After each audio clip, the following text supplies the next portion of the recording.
Okay, it's time to start tearing into this Monte Carlo.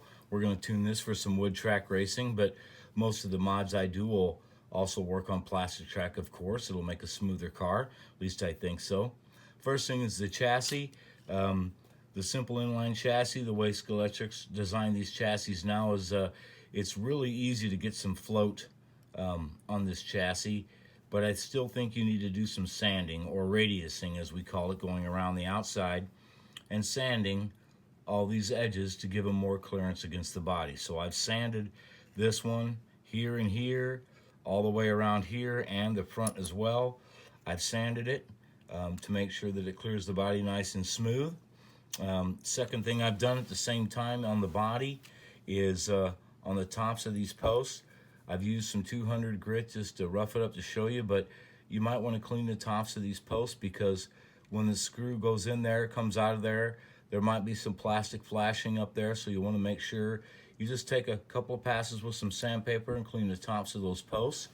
I've also trimmed off the bushing supports that press down on top of the bushing. Those aren't really needed for what we're going to do. We're going to secure that axle in place.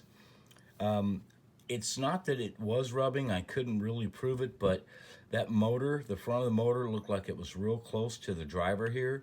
So I sanded the driver's arm just a little bit to make sure that that motor wasn't rubbing. I don't think it was, but it was pretty close. Also inside here you can see these little notches and inside here, and that's where the sides of the chassis lock into place, and that's fine for the design of the car that it is, but I don't want that. We want some free float, so I trimmed those tabs right off. I just used a pair of side cutters and trimmed them off. So you don't need any power tools to do this. You could do it by hand, but hey, you know, if you need an excuse to get a power sander, now's your time.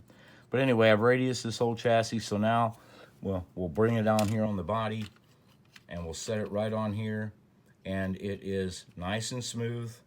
There's no problems here. As you can see, there's a little bit of movement there. So that's exactly what I was looking for to do. I mean, there's only so far you can take these plastic chassis and stuff, but you can really get a lot of a smoothing out, as we call it, when you take the time to do this. So I've maintained most of the shape of the chassis. Like I said, I just sanded the outside, and just so it clears a little bit so you have some float. So hopefully this helps you guys. We're going to continue on with the tuning process, but this is just one of the major parts, and thought maybe you guys would like to see a video.